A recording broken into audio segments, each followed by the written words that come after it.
Could be a whole podcast topic here. Why do we think there's such a retention problem for the military in general across all branches?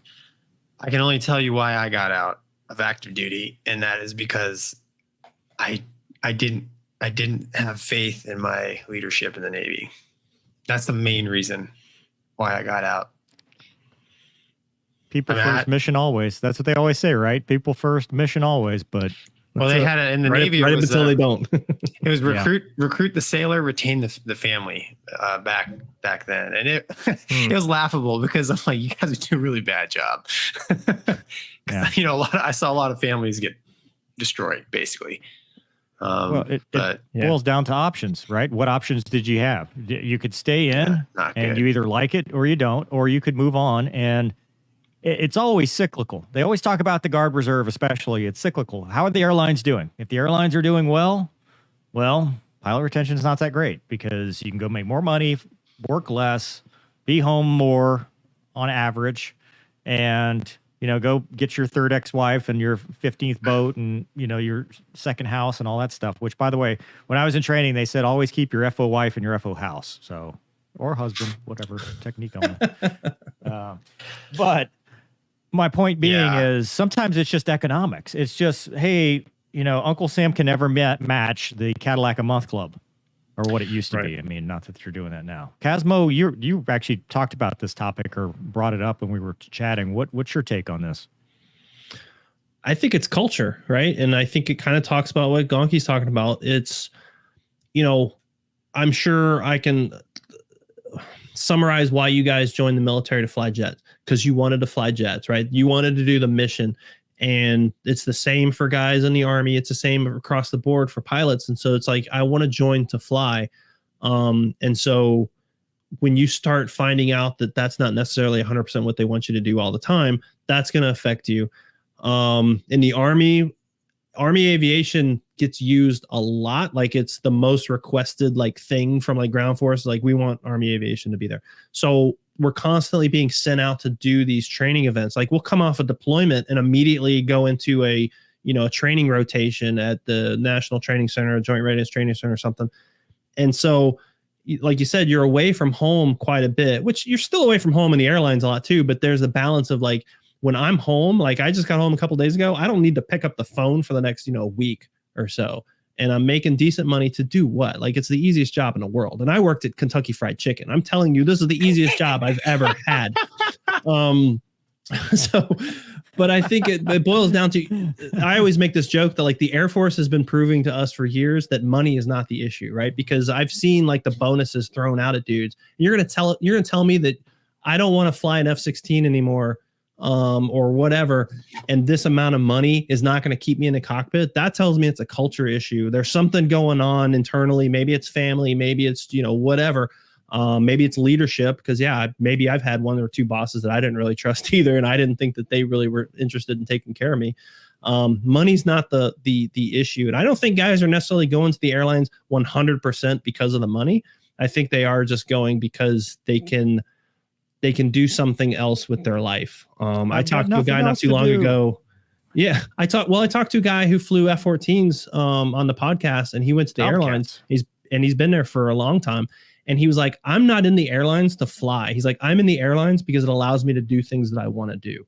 And that's, I think, kind of the headspace of some dudes that go to the airlines. And then that kind of ties back in what we talked about before, where dudes don't want to upgrade because it's I'm comfortable. I'm making enough money, especially if you're like me, where you retired, you got your pension, you got disability.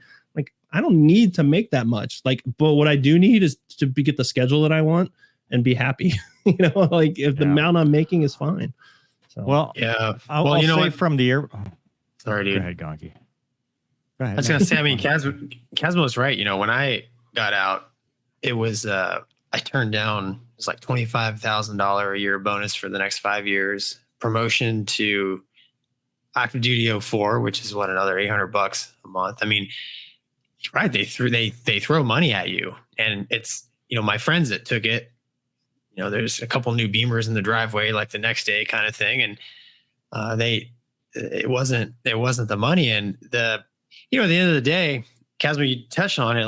We all joined to do this awesome mission that was sold sold to us via good recruiting. And as time went on, and it's way worse now, but the, culturally speaking, the focus isn't really on warfighting anymore. And they spend a lot of time and energy on just other things that don't really matter. And if you're going to spend a lot of time on things that don't matter, you can do that exact same stuff at Delta, American, wherever, make way more money, never deploy, and, never get shot at. So why would you go join the military where they tell you to move every 3 years, put you in places you might get shot? Yeah. Why would you? I mean, and your life changes, right? Like, I mean, I got 4 kids I think I moved 11 times. And I think it was on my 9th move where like my kids were old enough to have friends, right? Like at school and in the neighborhood and stuff. And you start to see that impact on them. And and the mission changed, right? Like I had a captain that worked for me when I was getting near the end of my career. And he called me one day and he's like, do you think I should stay in? He's like, would you stay in if you were me? And I said, bro, when I was you, it was 10 years ago. We were deploying, we were shooting stuff. Like we were doing the things that I joined the Army to do. I was like, are you feeling that right now? Is that what you're doing? He's like, no. I was like, I think you got your answer. He was out of the Army a month later. Right. But that's like, why did you join? Are you doing what you wanted to do? I still think there's value in doing it. Like I hate seeing people get discouraged about joining the military because they should. Like it's a great thing. I'm a completely different person than I was before I joined the military in a lot of positive ways. And I think particularly aviation, it opens so many doors because just like we talked about before, to get your pilot's license, to go be an airline pilot, if that's really what you want to do that out of pocket as a civilian, that's incredibly difficult. Go join the military. If you can get a pilot's license there, you're golden. Like I didn't pay a dime, to get to where I'm at right now. So there's a lot of positives to it, but you got to go in with the right attitude and don't just go there to be like, well, I just want to use the military to get what I want. No, go there for the right reasons. Do the mission. You're going to be there for 10 years at least. But if it really feels like it's time to go, well, then make the decision and go, and don't just stay because you're going to be miserable and it's just going to make it worse. Yep. Yeah. I've always said about the 10-year thing is just, it's great until that point. And the thing is, I think there's 2 types at the 10-year point. There are the people that go, I just want to fly. And they find a way to go fly, whether it's through the Guard Reserve and then they become, the non-career track people. And then you have the career track people that do all the professional military education, all the Air War College, all that stuff. The problem, though, and again, views are my own and don't represent the DoD, is that the people that end up doing the PME, the professional military education, by and large, the people that want to move up in the ranks and that set policy are the people you don't want to do that.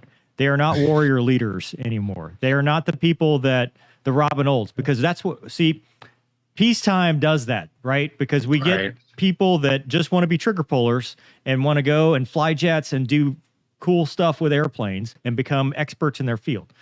That is not what promotes. What promotes, because, for example, the Air Force, you promote against people that have never seen combat. You promote against people that have never gone kinetic in any training or otherwise. You promote against people that have no idea what it's like to make that decision, whether it's in a heavy or a fighter or whatever. So it is based on stratification. It is based on your professional military education. It is based on these metrics that have nothing to do with your job. And they promote these people, and it becomes a last man standing. I know you, Gonky, you know of a very good place in Florida right now that is the last man standing. It is the least qualified individual that could possibly take the job because that's all that was left, and there's no one else that wants to do it. And that permeates throughout the Air Force is you get these people because they're like, well, who are we going to promote? Well, he did his Air War College and he didn't. Well, he's in. Oh, now we're going to add master's degrees to that. Now we're going to add all this other nonsense. Not, is this person a good leader? Is this person a good pilot?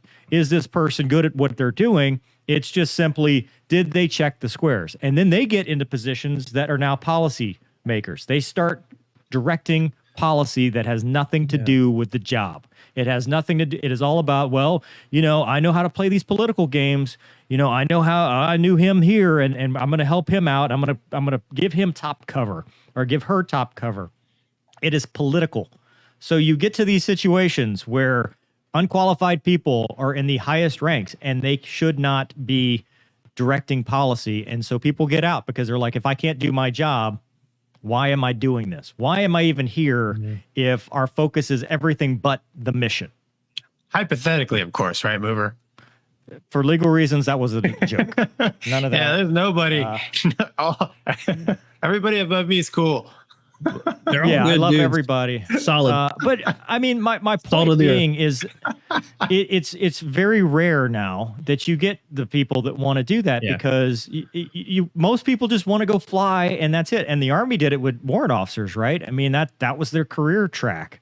Is you didn't want to do all the leadership stuff. You just wanted to be a warrant officer and go fly. And, that's your... Yeah, you have that option. Of course, there's always still politics involved with that as well. But yeah, the thing that I always kind of tell people is what I've noticed towards the end of my career is it's like the same dude keeps getting promoted. And what I mean by that is it's the same archetype, right? Because if Gonky's like Mover, and Casmo's not, well, Mover's going to promote Gonky, right? Like at the end of the day, like, oh, I know how he works. Like, and now it's carbon copy stuff. And you saw that. And then you saw the dudes who became chameleons, right? And they became what the boss wanted. And I saw that a lot, I mean, I don't know. I could get into it. I'm kind of sore on some of these subjects myself because of things that have happened to me and things that I've seen. But yeah, it's definitely troublesome. And I think people going in the military need to go into that with their eyes wide open about it, that you're going to have that problem. Gonky made the joke about the family first or whatever the Navy slang was. But, you hear about that a lot in the military. It's like, oh, character, sometimes it's character. Sometimes it's, did you go to war college or whatever, fill in the blank of military education or whatever sort of thing. And that doesn't necessarily translate into good leaders. And, I don't know much about Robin Olds, but the little bit I know about him, I think it would be very difficult for him in this current environment to promote. Yeah. No. But first time we go to war, an actual shooting war, every one of them gets removed. And it's a cycle. It is the cycle. Yeah. Because and that's history, right? That's not even an opinion. That's a historical fact. The weak, hard times create strong men create easy times create weak men, and then there you go. I mean, it's just a circle of life, and that's where we're at. We're at the point we've had 20 years of war, but from an Air Force perspective, it hasn't been a high attrition. We need to figure this out. We need to pick ourselves up by our bootstraps. It's been, oh well, you know what? You didn't deploy this year to Iraq, so why don't you go do a theater security package just so we can keep you deployed and, keep exercising the machine? And it's like, you just ran off a bunch of people there because you did it for no reason.